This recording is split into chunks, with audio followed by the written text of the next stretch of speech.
الحمد لله الذي أنزل على عبده الكتاب ولم يجعل له عوجا وأشهد أن لا إله إلا الله وحده لا شريك له وأشهد أن محمدا عبده ورسوله اللهم صل على محمد وعلى آل محمد كما صليت على إبراهيم وعلى آل إبراهيم في العالمين إنك حميد مجيد يا أيها الذين آمنوا اتقوا الله حق تقاته ولا تموتن إلا وأنتم مسلمون يا أيها الناس اتقوا ربكم الذي خلقكم من نفس واحدة وخلق منها زوجها وبث منهما رجالا كثيرا ونساء واتقوا الله الذي تساءلون به والأرحام إن الله كان عليكم رقيبا يا أيها الذين آمنوا اتقوا الله وقولوا قولا سديدا يصلح لكم أعمالكم ويغفر لكم ذنوبكم ومن يطع الله ورسوله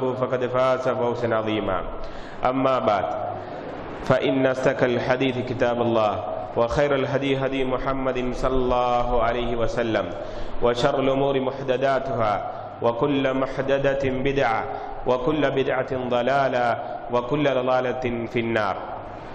கண்ணியத்துக்குரிய பெரியார்களே, சகோதரர்களே, தாய்மார்களே, சகோதரிகளே, உங்கள் அனைவருக்கும் அல்லாஹ்வினுடைய அருளும் சாந்தியும் சமாதானமும் உண்டாவதாக. நம்முடைய அல்லாஹு தஆலா வாக்களித்த அந்த சுவர்க்கம் செல்லக்கூடிய வழிகளில் உள்ள வழிகள் அதிகமாக நன்மைகளை செய்கிற வழிகளும் சுவர்க்கம் செல்லக்கூடிய வழிகளாக இஸ்லாம் அடையாளப்படுத்துகிறது. என்னென்ன நன்மையான காரியங்கள் என்று அல்லாஹ்வுடைய தூதர் ஸல்லல்லாஹு அலைஹி வஸல்லம் அவர்கள் சொல்லுகிறார்கள். அபூ ஹுரைரா ரலியல்லாஹு அன்ஹு அவர்கள் இந்த செய்தியை அறிவிக்கிறார்கள். நபிகளார் ஸல்லல்லாஹு அலைஹி வஸல்லம் அவர்கள் ஒரு நாள், யார் உங்களில் நோன்பு நோற்றவராக இருக்கிறார்கள் என்று கேட்டபோது அபூபக்கர் சித்திக் ரலியல்லாஹு அன்ஹு அவர்கள் அன யா ரசூலல்லாஹ் என்று சொல்லுகிறார். பிறகு கேட்கிறார்கள், யார் இன்றைக்கு ஒரு ஜனாசாவை தொழுவித்து நல்லடக்கம் செய்கிற வரைக்கும் பங்கெடுத்தவராக யார் இருப்பீர்கள் என்று கேட்டபொழுது அபூபக்கர் சித்திக் ரலியல்லாஹு அன்ஹு அன யா ரசூலல்லாஹ் என்று சொல்லுகிறார்.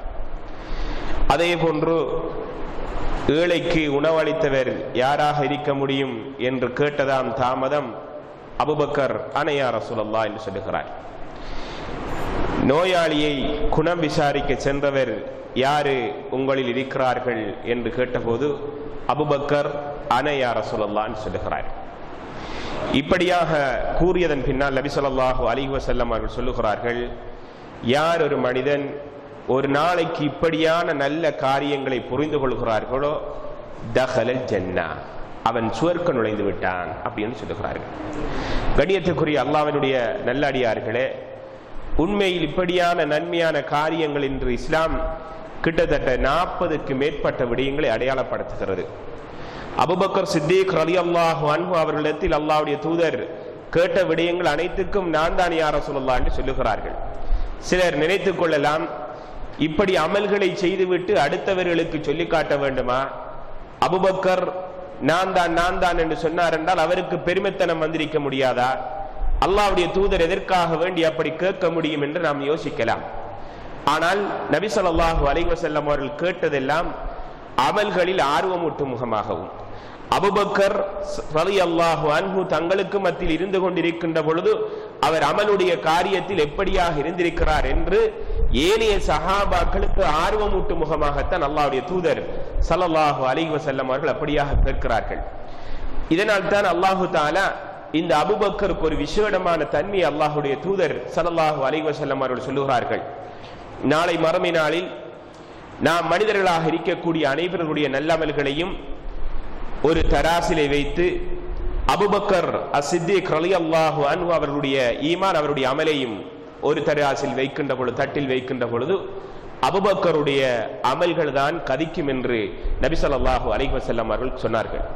இதிலிருந்து நாம் விளங்குகின்ற காரியம் என்னென்று கேட்டால், நாம் ஏற்கனவே சென்ற வகுப்புகளில் சுவர்க்கம் செல்லக்கூடிய வழிமுறைகளில் உள்ள விடயங்களாகத்தான் நாம் இதை படித்தோம்.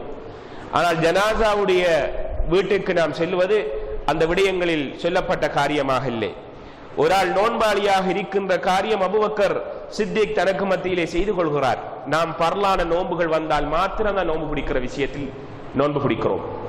ஆனால் சஹாபாக்கள் அல்லாஹ்வுடைய தூதரிடத்தில் வந்து கேட்கிறார்கள், அல்லாஹ்வுடைய தூதரே, எங்களுக்கு மாதம் பூரணமாக நாங்கள் சுன்னத்தான நோன்புகள் பிடிப்பதற்கு அனுமதி இருக்கின்றதா என்று கேட்கிறார்கள். அல்லாஹ்வுடைய தூதர் அனுமதி கொடுக்கவில்லை. இன்னும் ஒரு சிலர் கேட்கிறார்கள், எங்களுக்கு 25 நாட்களாக நீங்கள் நோன்பு பிடிப்பதற்கு அனுமதி தருவீர்களா என்று கேட்கிறார்கள். அல்லாஹ்வுடைய தூதர் கொடுக்கிறார்கள் அல்ல. இன்னும் ஒரு சில சஹாபாக்கள் வருகிறார்கள் அல்லாஹ்வுடைய தூதரிடத்தில், அல்லாஹ்வுடைய தூதரே, நாங்கள் 20 நாட்கள் நோன்பு பிடிக்க போகிறோம் என்று கேட்ட பொழுது அதற்கும் அல்லாஹ்வுடைய தூதர் அங்கீகாரம் கொடுக்கிறார்கள் அல்ல.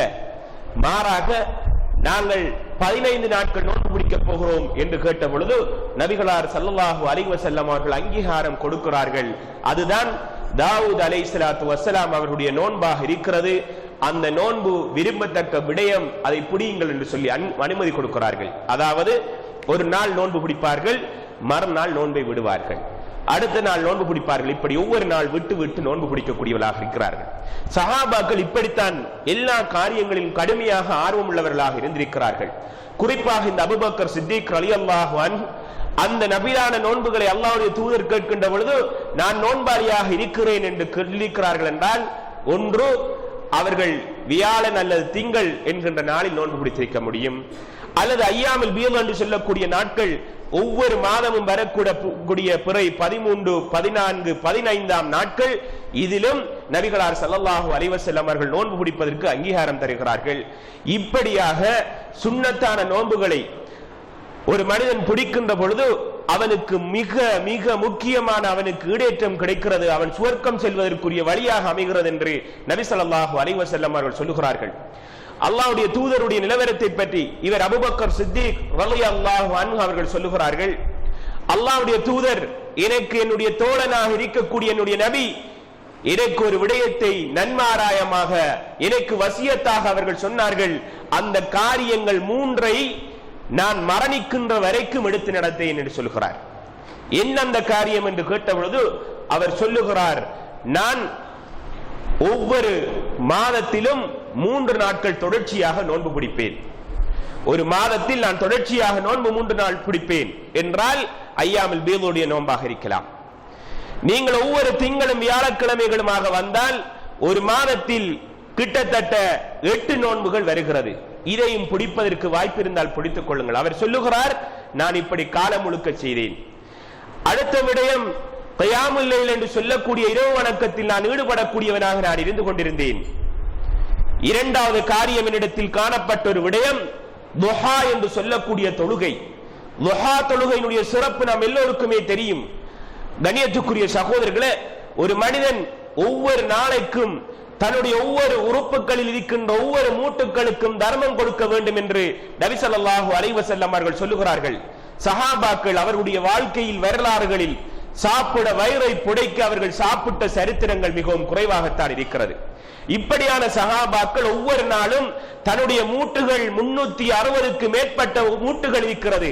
இந்த மூட்டு ஒவ்வொன்றையும் கணக்கெடுத்து நாம் தர்மம் கொடுப்பதாக இருந்தால் எப்படி கொடுக்க முடியும் யா ரசூலல்லாஹ் என்று கேட்கிறார்கள். அப்பொழுது அல்லாஹ்வுடைய தூதர் சொல்லுகிறார்கள், நீங்கள் லுஹா தொழுகையை தொழுது வந்தால் அதற்கு சமனாகி விடுகிறது. எதற்கு சமனாகி விடுகிறது? நீங்கள் உங்களுடைய ஒவ்வொரு மூட்டுகளுக்கும் தர்மம் கொடுத்த நன்மைகள் அதன் மூலமாக கிடைக்கிறது என்று சொல்லுகிறார்கள். இதை இந்த சஹாபி அபூபக்கர் சித்திக் ரலியல்லாஹு அன்ஹு அவர்கள் தன்னுடைய வாழ்க்கையிலே செய்து வந்திருக்கிறார்கள். கண்ணியத்துக்குரிய சகோதரர்களே, நாம் நபிலான வணக்கங்கள் செய்கின்ற விடயத்தில் எப்படி இருக்கிறோம்?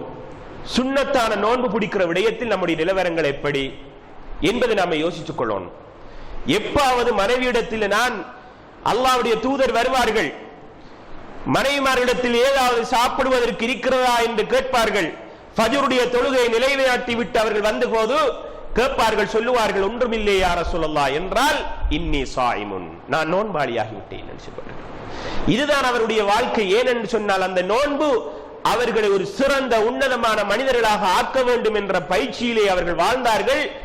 அதிலே வளர்ந்த சஹாபாக்களும் அப்படித்தான் இருந்தார்கள்.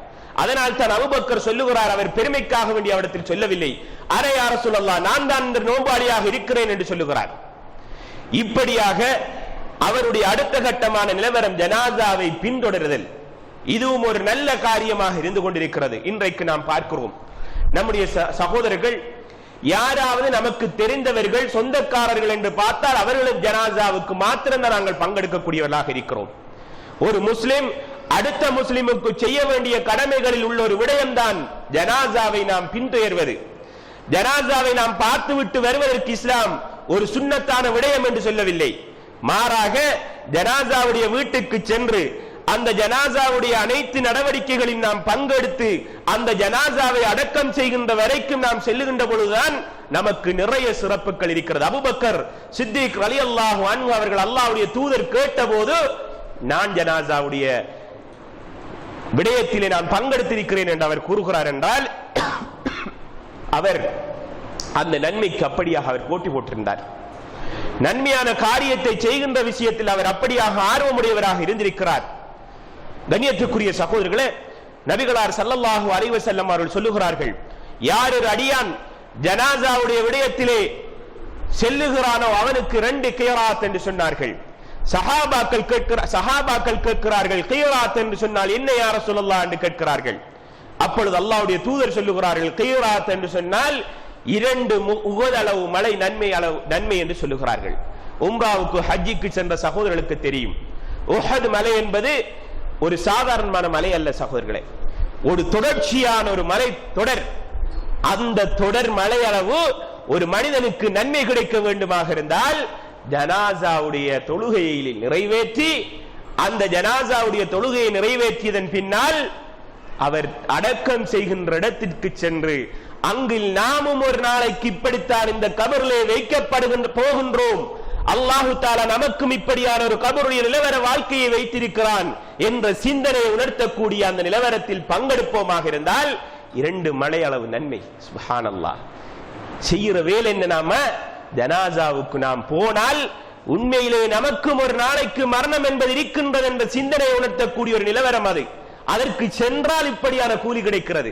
அல்லாஹ்வுடைய தூதர் உம்மி நபி எழுத வாசிக்க தெரியாத அந்த தூதர் சொல்லுகிறார்கள், 2 உஹது மலை அளவு நன்மைகள் உங்களுக்கு கிடைக்க வேண்டும் என்றால் இப்படி செய்தீர்கள். ஆனா நம்ம என்ன செய்கிறோம், நம்முடைய குடும்பத்தில், நம்முடைய உறவுகளில், நம்முடைய சொந்த பந்தங்களில் யாராவது மரணித்து விட்டார்கள் என்றால் தான் அதற்கு நாங்கள் பங்கெடுக்கக்கூடியவர்களாக இருக்கிறோம். கண்ணியத்துக்குரிய சகோதரர்களே, எங்கேயாவது ஒரு முஸ்லிம், ஒரு மூமினானவன் மரணித்து விட்டான் என்ற செய்தியை கேட்டு விட்டோம் என்றால் வாய்ப்பு வசதிகளை பார்க்காமல் நாம் எல்லோரும் அந்த ஜனாசாவுக்கு பங்கெடுக்க வேண்டும். பங்கெடுக்கின்ற பொழுது அபூபக்கர் அன்றைய நாள் அப்படி சொல்லுகிறார் அல்லவா, அரே யா ரசூலல்லாஹ் என்று சொன்னான் என்றால் காரணம் அவர் நிறைவேற்றியிருக்கிறார்.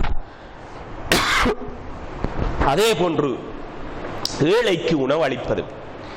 அந்த தருணத்தில் அபூபக்கர் சித்திக் ரலியல்லாஹு அன்ஹு அவர்கள் ஏழைக்கு உணவு அளித்த சந்தர்ப்பமும் அவர்கள்தான் என்று நபி ஸல்லல்லாஹு அலைஹி வஸல்லம் அவர்கள் சொல்லுகிறார்கள் என்றால் அவர்களுடைய நிலவரங்களை பாருங்கள். சஹாபாக்கள் தங்களுக்கு மத்தியில் இல்லாமல் போனாலும் அப்படியே அவர்கள் சாப்பாடை அவர்கள் கொடுத்து விடுவார்கள். அபூ தல்ஹா ரலியல்லாஹு அன்ஹு என்று நினைக்கின்றேன், இந்த சஹாபி அல்லாஹ்வுடைய தூதர் ஒரு நாள் கேட்கிறார்கள், வீட்டுக்கு விருந்தாளி வந்திருக்கிறார், இந்த விருந்தாளிக்கு சாப்பாடு உணவு கொடுப்பவர் யார் என்று கேட்ட பொழுது இந்த சஹாபி சொல்லுகிறார், அல்லாஹ்வுடைய தூதரே நான் என்னுடைய வீட்டுக்கு கூட்டிக் கொண்டு சாப்பாடு கொடுக்கிறேன் என்று சொல்லுகிறார். வீட்டிலே சென்றால் அங்கே அவருக்கும் அவருடைய பிள்ளைகளுக்கும் போதுமான அளவுக்கு அங்கே அவரிடத்திலே சாப்பாடு இல்லாமல் இருக்கின்ற அந்த சந்தர்ப்பத்தில் அவர் என்ன தரம் என்று அவர் பார்க்காமல் அப்படியே போகிறார். கூட்டிக் கொண்டு செல்கிறார். அங்கே வீட்டிலே அவருடைய பிள்ளைகளுக்கும் கூட காணாத அளவுக்கு அங்கே சாப்பாடு உணவு பண்டம் இருக்கிறது. இப்படியாக இருக்கின்ற சந்தர்ப்பத்தில்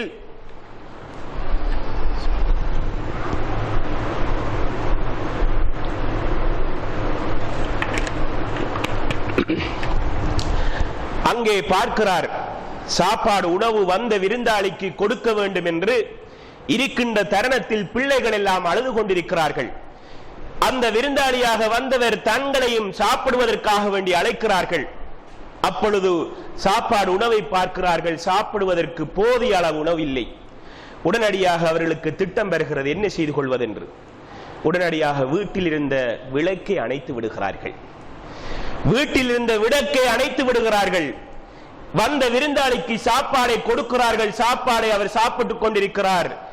வீட்டில் உள்ளவர்கள் பிள்ளைகள் உட்பட எல்லோரும் சாப்பிடுவது போன்று சமிக்கை செய்து கொள்கிறார்கள். சாப்பிடுவோன்று சமிக்கை செய்து கொள்கிறார்கள். வந்த விருந்தாளி உணர்ந்து கொள்கிறார், அவர்களும் சாப்பிட்டு விடுகிறார்கள் என்ற நிலவரத்தை உணர்ந்து கொள்கிற அளவுக்கு அவர்கள் அப்படியாக நடந்து கொண்டார்கள் என்று வரலாறு சஹீஹான வரலாறாக பதிவு செய்யப்பட்டிருக்கிறது. கண்ணியத்துக்குரிய சகோதரர்களே, நம்முடைய வீட்டுக்கு யாராவது விருந்தாளி வந்து விட்டதென்றால் வீட்டில் முதலாவது பெண் குழம்பி விடுவா. அப்பா யாராவது வீட்டுக்கு வாரண்டா ஏழியா சொல்லிருக்கலாம் தானே, அப்படி செய்திருக்கலாம் தானே, இப்படி மெசேஜ் தந்திருந்த அப்படி தயார்படுத்திருக்கலாம் தானே என்று ஒரு நல்லெண்ணத்தோடு அவர்கள் குழம்புவார்கள்.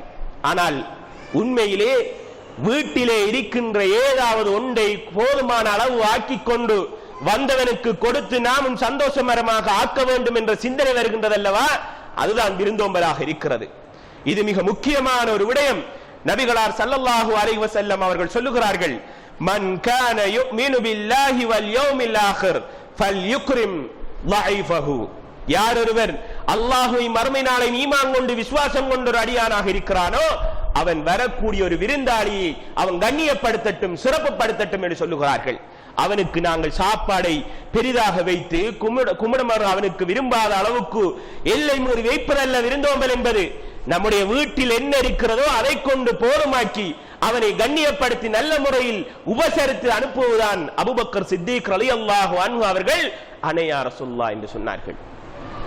நம்முடைய நிலவரங்கள் எப்படியாக இருக்கும் என்பதை நாம் ஒவ்வொருவரும் யோசிப்பதற்கு ஒரு வாய்ப்பாக அமைந்து விடுகிறது. அதே போன்ற கண்ணியத்துக்குரிய சகோதரர்களே, இப்படி இந்த காரியங்களை செய்த போது அனைவரும் அவர்கள் சுவர்க்கம் செல்வதற்குரிய வழியாக அமைகிறது என்று நபி ஸல்லல்லாஹு அலைஹி வஸல்லம் அவர்கள் சொல்லுகிறார்கள். இதே போன்று தஅஸியத் என்று சொல்லக்கூடிய விடயம், நன்மையான காரியங்களை ஈட்டிச் சொல்வதற்குரிய வழிகள். ஒரு மனிதன் யாராவது மரணித்து விட்டார்கள் என்றால் அந்த உறவுகளுக்கு ஆறுதல் வார்த்தைகள் சொல்லுவதும் இந்த நன்மையான காரியங்களில் உள்ள ஒரு காரியம் என்று இஸ்லாம் அடையாளப்படுத்துகிறது. நான் ஆரம்பத்தில் சொன்னேன் 40க்கு மேற்பட்ட காரியங்கள் இருக்கின்றது என்று. அதில் ஒரு சில விடயங்களை மாத்திரம் இந்த இடத்தில் ஞாபகப்படுத்துகிறேன். நோயாளி நாம் ஒருவர் மரணித்து விட்டால் அந்த மரணித்து விட்ட வீட்டுக்கு நாம் சென்று 3 நாளைக்கு நாம் அவர்களுக்கு ஆறுதல் வார்த்தை சொல்லலாம். இஸ்லாம் அவ்வாறுதான் அங்கீகாரம் தருகிறது. 3 நாளைக்கு தான் அவர்களுடைய வீடுகளிலே அடுப்புகள் எரியாமல் இருப்பதும் சுண்ணாவாக இருந்து கொண்டிருக்கிறது. ஆனால் மனைவிக்கு மாத்திரம் கணவன் இறந்து விட்டான் என்று சொன்னால் 4 மாதங்களும் 10 நாட்களும் துக்கம் அனுஷ்டிப்பதற்கு இஸ்லாம் அங்கீகாரம் கொடுக்கிறது. இது அல்லாமல் ஒருவர் துக்கங்களை அனுஷ்டிப்பது என்பது, ஆறுதல் வார்த்தைகள் பரிமாறிக்கொள்வது என்பது இஸ்லாம் அப்படியான ஒரு விடயத்தை சொல்லி காட்டவில்லை. இந்த அடிப்படையில் அந்த ஜனாசாவுடைய உறவினர்களுக்கு நாம் சென்று அவர்களுக்கு நாம் ஆறுதல் வார்த்தைகள் சொல்ல வேண்டும். அல்லாஹு தஆலா உங்களுடைய ஜனாசாவுடைய பிழைகளை மன்னித்து விடட்டும், உங்களுக்கு அல்லாஹு தஆலா நல்ல மகத்தான கூலியை தந்து விடட்டும் என்று அவர்களுக்கு ஆறுதலான வார்த்தைகளை நாம் சொல்ல வேண்டும். அல்லாஹு அஜ்ரக் வ அஹ்ஸனு அஸாக் வ கஃபர லிமையிதிக் என்று சொல்லக்கூடிய துஆவை அல்லாஹ்வுடைய தூதர் ஸல்லல்லாஹு அலைஹி வஸல்லம் அவர்கள் கற்றுத் தந்திருக்கிறார்கள். ஆனால் நம்முடைய சமுதாயத்துக்கு மத்தியில் இந்த துஆ தெரியாது. இந்த துஆவை மனனமிடக்கூடியவர்கள் இல்லை, அற்பமானவர்கள் தான் இருந்து கொண்டிருக்கிறார்கள். இந்த பிரார்த்தனையை ஓதுகின்ற பொழுது அல்லாஹ்வுடைய தூதர் இதைத்தான் கற்றுத் தந்திருக்கிறார்கள். ஆனால் சமுதாயத்தில் உள்ளவர்கள் என்ன செய்வார்கள்? கைகளை கோர்த்து அல்லாஹும்ம ஸல்லி அலா முஹம்மது வ அலா ஆலி முஹம்மது என்கின்ற ஸலவாத்தை சொல்லுவார்கள்.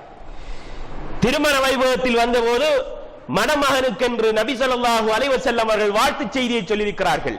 அந்த மணமகனை பார்த்து துக்கமான முகத்தோடு போய் அவருக்கு வாழ்த்து சொல்ல முடியாது. அவரை பார்த்து துக்கமான நிலவரத்தோடு அவருக்கு நாம் வாழ்த்து சொல்ல முடியாது. அவருக்கு என்று குறிப்பான ஒரு துஆவை நபி அவர்கள் கற்றுத் தந்திருக்கிறார்கள். பாரக்கல்லாஹு லக் பாரக அலைக வஜமா பைனகுமா பி கைர். அல்லாஹு தஆலா உங்களுடைய வாழ்க்கையை நல்ல முறையில் ஆக்கி தரட்டும், உங்களுக்கு மத்தியில் இருக்கின்ற அந்த இணக்கப்பாடை நல்ல சந்தோஷகரமான முறையிலே அல்லாஹு தஆலா உங்களுக்கு பரக்கத் பொருந்தியதாக ஆக்கட்டும் என்ற பிரார்த்தனையை அல்லாஹ்வுடைய தூதர் ஸல்லல்லாஹு அலைஹி வஸல்லம் அவர்கள் சொல்லி தந்திருக்கிறார்கள். எனவே சந்தர்ப்பங்களில் ஓதப்படக்கூடிய துஆக்களை நாம் ஓதிக்கொள்ள வேண்டும். இதை நாம் புரியாமல் விளங்காமல் அடுத்த சகோதரர்கள் துஆக்களை ஓதிக்கொள்கின்ற பொழுது இப்படி ஸலவாத்து சொல்லுகிறார்கள், இப்படி சுன்னாவுக்கு பிழையானது என்று மார்பு தட்டி பேசக்கூடிய நாம் சுன்னத்தான துஆக்களை, சந்தர்ப்ப துஆக்களை நாம் பாடமிட வேண்டும். மனனமிடுவது நமக்கு மிக முக்கியமான ஒரு நிலவரமாக இருந்து கொண்டிருக்கிறது. அதிலும் குறிப்பாக நமக்கு ஹிஸ்னுல் முஸ்லிம் என்று சொல்லக்கூடிய பிரார்த்தனை பேழை என்று சொல்லக்கூடிய துஆ இருக்கிறதே, அப்படியான புத்தகங்கள் வேண்டி வைத்து நாம் துஆக்களை மனனமிட வேண்டும். ஏன் என்று சொன்னால், ஒரு சில சகோதரர்கள், குறிப்பாக ஜமாத்திலே ஈடுபடக்கூடிய சகோதரர்கள், மார்க்கத்தை ஒரு வகையாக அவர்கள் புரிந்து கொண்டு அவருடைய அன்றாட வாழ்க்கையிலே பிரார்த்தனைகள் என்று துஆக்கள், பலவீனமான துஆக்களை எல்லாம் அவர்கள் மனனமிட்டு அன்றாடம் அவர்கள் ஓதிக்கொண்டிருக்கிறார்கள். தொழுகையிலே என்னதான் செய்கிறார்களோ அப்படி அவர்கள் தொழுவார்கள். அவருடைய நெற்றிகளை பார்த்தால் அப்படியே புடைத்துவிடும். அல்லாஹ்வுடைய தூதர் சொல்லியிருக்கிறார்கள், விஸ்வாஸ் செய்வது சுன்னத் என்று. அந்த சுன்னத்தான காரியங்களை அவர்கள் செய்து கொண்டிருக்கிறார்கள். ஆனால் நாங்கள் அவர்களுக்கு எதிராக பிரச்சாரம் செய்கிறோம். அவர்கள் செய்வதெல்லாம் பிழை, மார்க்கத்திலே பிழையான காரியம் செய்கிறார்கள், துஆ மார்க்கத்திலே இல்லாத துஆக்கள் என்று சொல்லுகின்றோம்.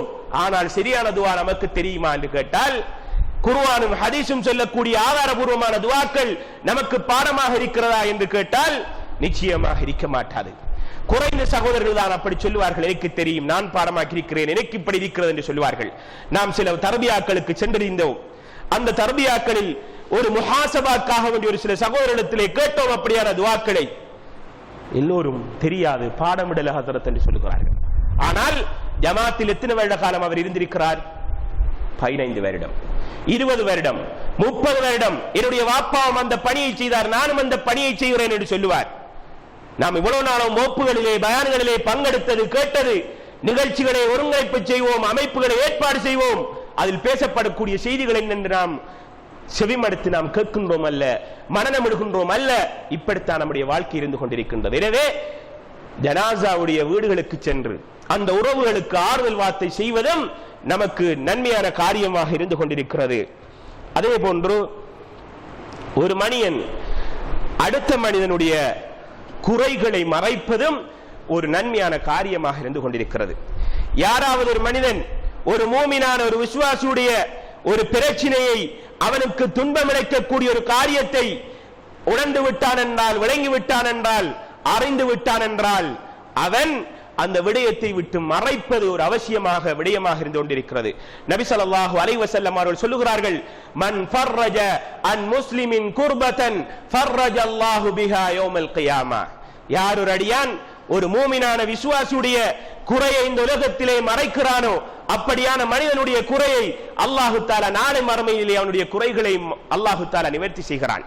இதே போன்ற ஒரு கடனாளி கஷ்டப்படுகிறான், துயரப்படுகிறான் என்றால் அவருடைய கடனை பற்றி வெளியிலே சொல்லித் திரிவதல்ல, மாறாக அவனுக்கு என்னென்ன வழிமுறையில் நாம் உதவி செய்ய முடியுமோ அப்படியெல்லாம் உதவி செய்வது நாளை மறுமையில் அல்லாஹு தஆலா நமக்கு சுவர்க்கம் செல்லக்கூடிய வழியாக அமைகிறது என்பதை நாம் புரிந்து கொள்ள வேண்டும்.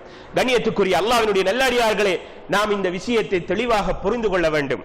அதே போன்று இந்த நன்மையான காரியங்களில் உள்ளதுதான் தபஸ்ஸும், ஒரு சகோதரனை பார்த்து புன்முறுவல் பூப்பது என்பது.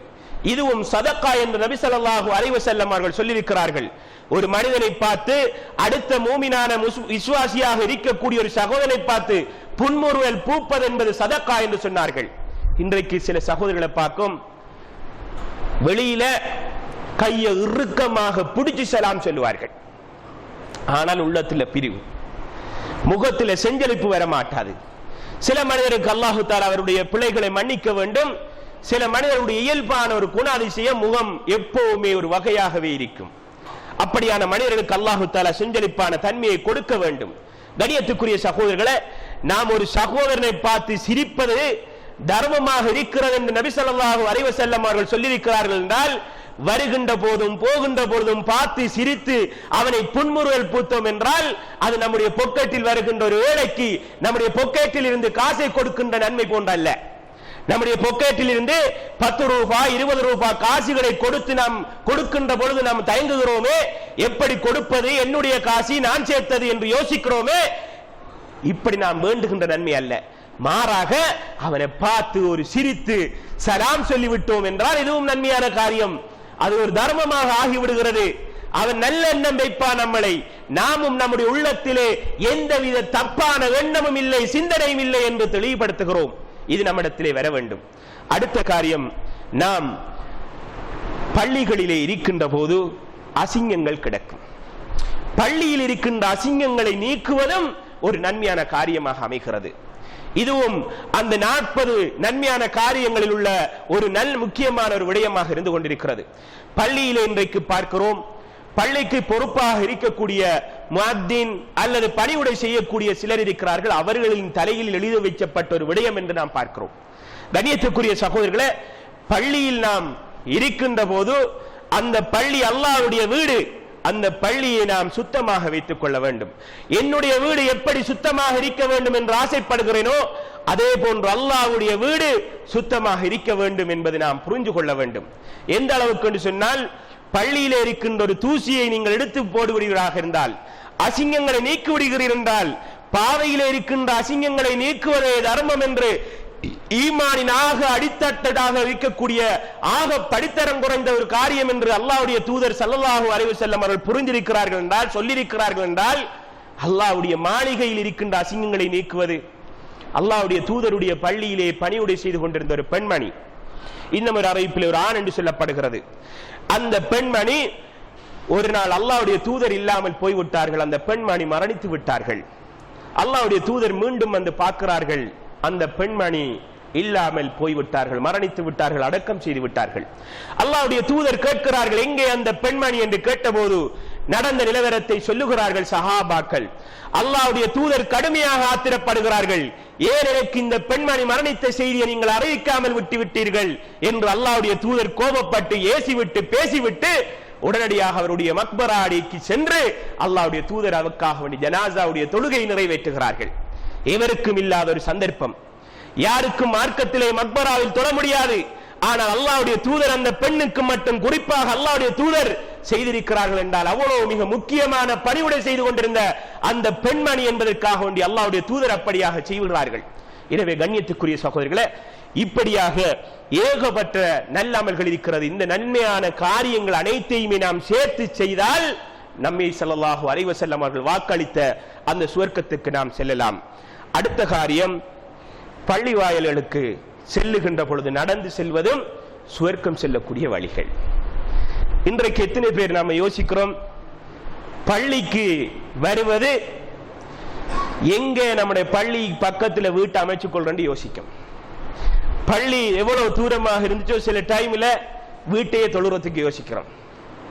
ஏன் அங்க தொழுவ முடிஞ்சிடும், எப்படி ஜமாத் மிஸ் பண்ணிடும், எப்படி என்னன்னா செல்லும் சைத்தான். அப்ப வைகும் சொல்லுவா, ஓ நீங்க இப்ப கஷ்டப்பட்டு வந்திருக்கீங்க, டயர்ட், அப்படியே தொழுங்கப்பா, தொழுவிட்டு நம்மட வேலையை பார்ப்போம் அப்படின்றவா. எங்கேயாவது போற வேற என்ன, எங்கேயாவது பயணம் இருக்குதுன்னா அன்னரம் அந்த டயர்டு விளங்காது, குயிக்கா நீங்க தொழுது முடிச்சீங்கன்னா நம்ம பெய்திரலாம் அப்படி எண்ணுவாங்க. அப்ப கண்ணியத்துக்குரிய சகோதரர்களை, பள்ளி வாயலுக்கு நாம் வுது செய்து கொண்டு நடந்து வரக்கூடிய நடை ஒவ்வொன்றும் நமக்கு சுவர்க்கம் செல்லக்கூடிய வழிகள் என்று நபி ஸல்லல்லாஹு அலைஹி வஸல்லம் அவர்கள் சொல்லுகிறார்கள். மன் கதா இலல் மஸ்ஜிதி அவ் ராஹ அஅத்தல்லாஹு லஹு நுஸூலன் ஃபில் ஜன்னah. யார் ஒரு மனிதன் பள்ளிக்கு செல்லுகிறானோ, மீண்டும் பள்ளியிலிருந்து மீண்டு வருகிறானோ, இப்படியாக செய்யக்கூடிய மனிதனுக்கு அஅத்தல்லாஹு லஹு நுஸூலன் ஃபில் ஜன்னah குல்லமா கதா அவ் ராஹ, அவன் போய் வருகின்ற ஒவ்வொரு நேரத்துக்கும் அல்லாஹு தஆலா அவனுக்கு சுவர்க்கத்தை நுழைவிக்க வைக்கிறான்.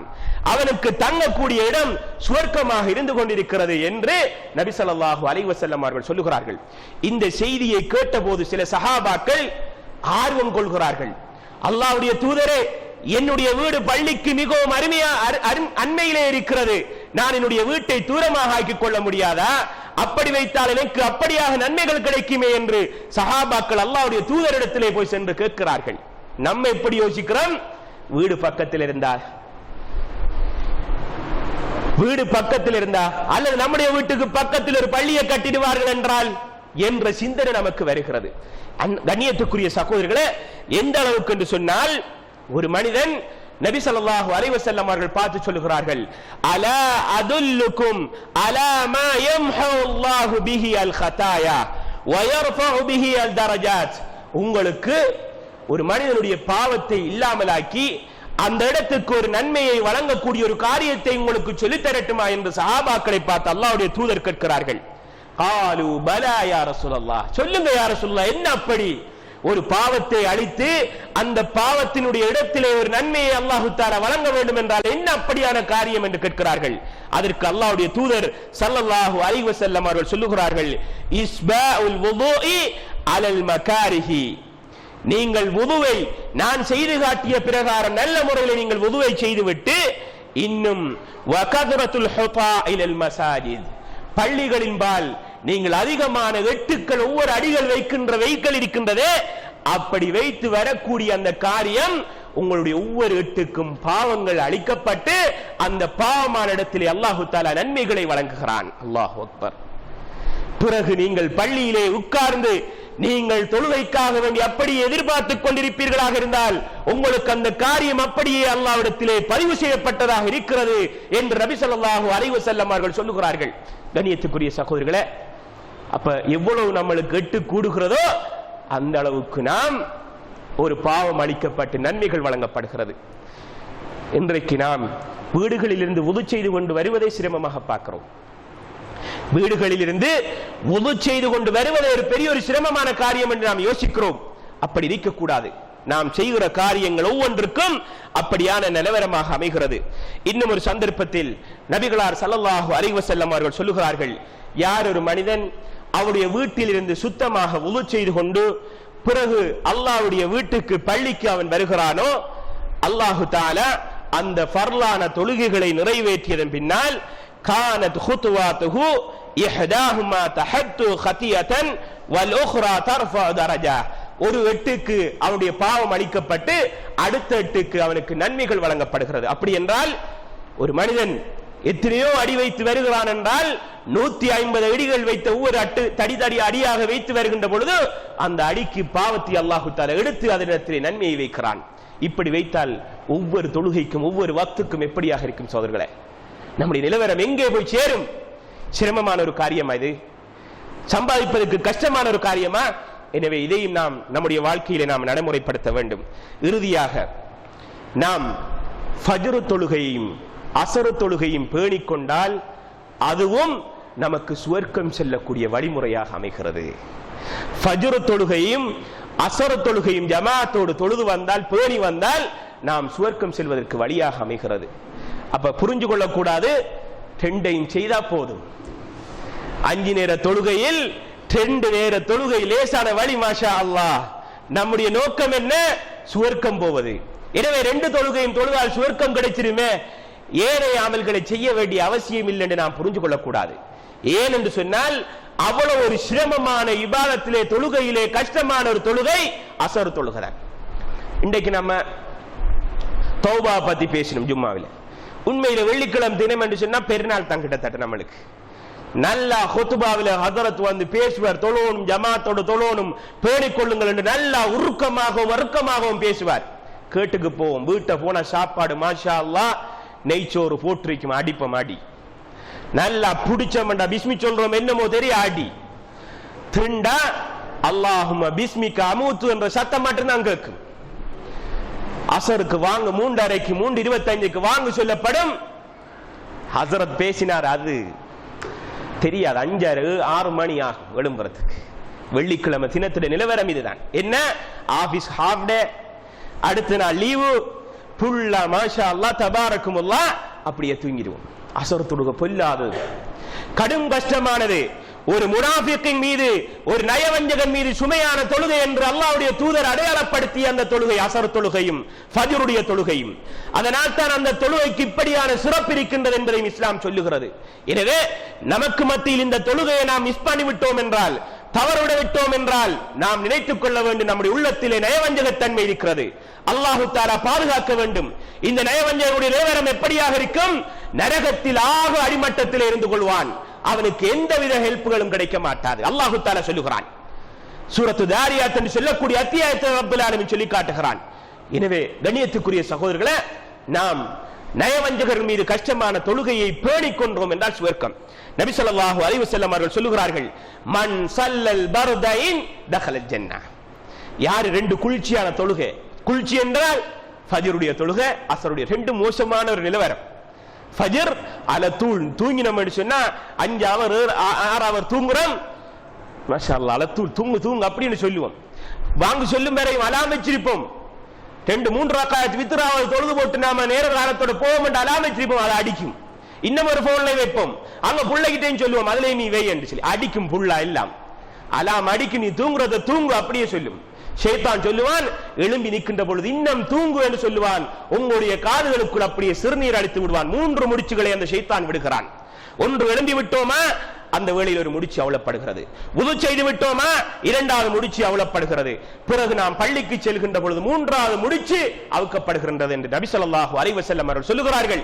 இப்படியே தொழாமல் அப்படியே தூங்கி விட்டோம் என்றால் அவனுக்கு நாம் அடிமைப்பட்டவர்களாக ஆகிறோம், ஷைத்தானுக்கு நாம் கட்டுப்பட்டவர்களாக ஆகிறோம்.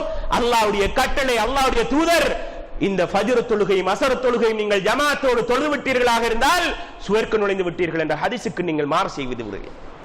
அதே போன்று நபி ஸல்லல்லாஹு அலைஹி வஸல்லம் அவர்கள் இன்னும் சொல்லுகிறார்கள், லை யலிஜன் நார அஹதுன் ஸல்லா قبل طلوع الشمس وقبل غروبها. யார் ஒரு மனிதன் இந்த அஸர் தொழுகையும் ஃபஜ்ர் தொழுகையும் தொழுது விடுகிறானோ அவன் நரகத்துக்கே போக மாட்டான், நரகம் நுழைய மாட்டான் என்று சொன்னபோது பஸராவில் இருந்து வந்த ஒரு சஹாபி, அல்லாஹ்வுடைய தூதர் இப்படி சொன்னதை நீ உன்னுடைய காதினால் கேட்டாயா என்று கேட்கிறார். அல்லாஹ்வுடைய தூதர் அஸர் தொழுகையும் ஃபஜ்ர் தொழுகையும் நீ தொழுது விட்டாயா இருந்தால் நரகமே நுழைய மாட்டாய் என்றால் அடுத்த கட்டம் என்ன? சுவர்க்கம் போய் விடுவாய். இப்படி அல்லாஹ்வுடைய தூதர் சொன்னதை நீ கேட்டாயா என்று அந்த சஹாபியை பார்த்து கேட்கிறார்கள். அந்த சஹாபி அம்மாரா இப்னு ருயா என்று சொல்லக்கூடிய சஹாபி அந்த சஹாபியிடத்திலே கேட்கிறார், நீ உன்னுடைய காதால் கேட்டேன். அவர் சொல்றார், நான் அல்லாஹ்வுடைய தூதர் சொல்லுவதை என்னுடைய காதினால் கேட்டு நான் அதனை பாரமிட்டிருக்கிறேன், மனரமிட்டிருக்கிறேன். நீ தொழுகையிலே பேணுதலாக இந்த விஷயத்தில் இருந்து கொள் என்று சொல்லுகிறார்கள். இன்னும் ஒரு சந்தர்ப்பத்தில் அல்லாஹ்வுடைய தூதர் ஸல்லல்லாஹு அலைஹி வஸல்லம் அவர்கள் சொல்லுகிறார்கள், மன் ஸல்ல சுப்ஹ ஃபீ ஜமாஅத்தின் ஃபகஅன்னமா ஸல்லல் லைல குல்லஹு. யார் ஒரு மனிதன் சுபஹ் தொழுகையை ஃபஜ்ர் தொழுகையை ஜமாஅத்தோடு தொழுது வருகிறானோ அவன் அந்த இரவு முழுக்க நின்று வந்த நிலைமையை கிடைக்கிறது. அல்லாஹு அக்பர். ஃபஜ்ர் தொழுகையை ஜமாஅத்தோடு தொழுது வருவானாக இருந்தால் அவன் அந்த இரவு முழுக்க நின்று வணங்கிய நன்மை அவனுக்கு கிடைக்கிறது என்று நபி ஸல்லல்லாஹு அலைஹி வஸல்லம் அவர்கள் சொல்லுகிறார்கள். அதே போன்று ஒருவன் இந்த தொழுகை இஷா தொழுகை ஜமாஅத்தோடு தொழுது வருவானாக இருந்தால் அவன் இரவிலே அரைவாசி நேரம் தொழுவதாக கடக்கப்படுகிறான். யார் ஒருவன் ஃபஜ்ர் தொழுகையை பூர்ணமாக ஜமாஅத்தோடு தொழுது விடுகிறானோ அவன் அந்த இரவு முழுக்க நின்று வணங்கிய நன்மை கிடைக்கிறது என்று நபி ஸல்லல்லாஹு அலைஹி வஸல்லம் அவர்கள் சொல்லுகிறார்கள். இந்த செய்தி முஸ்லிமிலே பதிவு செய்யப்பட்டிருக்கிறது. அதே போன்று அல்லாஹு தஆலாவுடைய தூதர் ஸல்லல்லாஹு அலைஹி வஸல்லம் அவர்கள் சொல்லுகிறார்கள், யார் ஒரு மனிதன் ஃபஜ்ர் தொழுகையை தொழுதுவிட்டு அந்த இடத்தில் முஸல்லாவிலே இருந்து கொண்டு திக்ர்களில் இருந்து கொள்கிறானோ அவனுக்கு மலக்குமார்கள் ஸலவாத்து சொல்லுகிறார்கள். அவனுக்கு மலக்குமார்கள் அல்லாஹும்ம ஃபிர் லஹு அல்லாஹும்ம அர்ஹம்ஹு, யா அல்லாஹ் இவருக்கு பிழைகளை மன்னித்து விடு, யா அல்லாஹ் இவருக்கு அருள் செய்து விடு என்று மலக்குமார்கள் அவருக்கு பிரார்த்தனை செய்கிறார்கள் என்று நபி ஸல்லல்லாஹு அலைஹி வஸல்லம் அவர்கள் சொல்லுகிறார்கள். இதே போன்று யார் ஒரு மனிதன் ஃபஜ்ர் தொழுகை ஜமாஅத்தோடு தொழுது வருகிறானோ அவன் ஃபீ திம்மத்தில்லாஹ் அல்லாஹ்வுடைய பொறுப்பிலே இருக்கிறான் என்று நபி ஸல்லல்லாஹு அலைஹி வஸல்லம் அவர்கள் சொல்லி காட்டுகிறார்கள். எனவே கண்ணியத்துக்குரிய சகோதரர்களே, இந்த தொழுகையில் மிக முக்கியமான இந்த தொழுகையும் நாம் பேணி நடப்போமாக இருந்தால் நமக்கு சுவர்க்கம் செல்லக்கூடிய வழிகளாக இருக்கிறது. எனவே நாம் தொடர்ச்சியாக இந்த வகுப்புகளிலே பார்த்த விடயங்கள் சுவர்க்கம் செல்லக்கூடிய வழிகள், அந்த வழிகளினூடாக நாம் சுவர்க்கம் போகலாம் என்று நாம் படித்திருக்கிறோம். இப்ப விடயம் என்னென்று கேட்டால் நாம் சுவர்க்கம் செல்ல வேண்டும். விடயம் என்னென்று கேட்டால் நாம் சுவர்க்கம் செல்ல வேண்டும். சுவர்க்கம் செல்ல வேண்டும் என்றால் நாம் என்ன செய்ய வேண்டும்? நம்ம படித்த விடயங்கள் கிட்டத்தட்ட 26-30 விடயங்கள் நாம படித்திருக்கிறோம். இந்த காரியங்கள் ஒவ்வொன்றாக நாம் நமக்குள் நாம் எடுத்து நாம் அமல் செய்து விட்டோம் என்றால் இலகுவாக சுவர்க்கம் போகலாம். அப்ப நம்மட பாசையில சொல்ல போனால் சுவர்க்கத்துக்கு போகக்கூடிய ஷார்ட் கட் காட்டிருக்கு, சுவர்க்கத்துக்கு போகக்கூடிய ஈஸியான வழிகளை காட்டு தந்திருக்கு. இப்ப பிரச்சனை நாம் அமல் செய்யறதுதான். அப்ப கண்ணியத்துக்குரிய சகோதரர்களே, இன்ஷா அல்லாஹ் இந்த ரமலானுடைய மாதம் இந்த விஷயத்தை நம்ம நடைமுறைப்படுத்துற என்ன மாதிரி வாக்களிக்கலாமா? இன்ஷா அல்லாஹ் நம்ம படிச்ச விஷயத்தை அமல் செய்யறோம், ஈஸியாக சுவர்க்கம் போறோம். என்ன இன்ஷா அல்லாஹ் எல்லாரும் அப்படி செய்யறோமா? மாஷா அல்லாஹ். அல்லாஹ் தஆலா நம்முடைய வாழ்க்கையை புரிந்து கொள்ள வேண்டும். நாம் இன்ஷா அல்லாஹ்ன்றது ஜமாத்துக்கார சொல்ற இன்ஷா அல்லாஹ் இல்ல. இன்ஷா அல்லாஹ் போவோமா 40 நாள் என்ன மாதிரி என்று கேட்டா இன்ஷா அல்லாஹ் போவோம்னுவாங்க. அது போவான், புள்ள விட்டு இருக்கும், அது இருக்கும், இதை காரணத்தை சொல்லிவிட அவன் தடுமாறிடுவான். அப்படியான இன்ஷா அல்லாஹ் இல்ல. அல்லாஹ் இடத்துல நம்ம வாக்களிச்சிருக்கிறோம். இன்ஷா அல்லாஹ் அல்லாஹ் வாய்ப்பு தந்தால் நான் அதை கண்டிப்பாக நான் செய்வேன் என்று வாக்களித்து விட்டோம். வாக்குக்கு மாறணும் என்றால் யாரு? இதா வஅத அக்லஃப. வாக்களித்து மாறுபவன் நயவஞ்சகன். நவுது பில்லாஹ். அல்லாஹ் தஆலா பாதுகாக்க வேண்டும். எனவே வாக்களித்து விட்டீர்கள். முடிந்த அளவு நாம் படித்த விடயங்களை அமல் செய்வோம். இன்ஷா அல்லாஹ் இதன் ஊடாக நாம் சுவர்க்கம் செல்லலாம். அப்படியான சுவர்க்கம் செல்லக்கூடிய நல்ல மக்களாக நாம் அனைவரையும் அல்லாஹ் தஆலா ஆக்கி அருள்பாலிப்பானாக. அகௌலி ஹாதா வஸ்தக்ஃபிருஹு இன்னஹு வல் கஃபூர் ரஹீம்.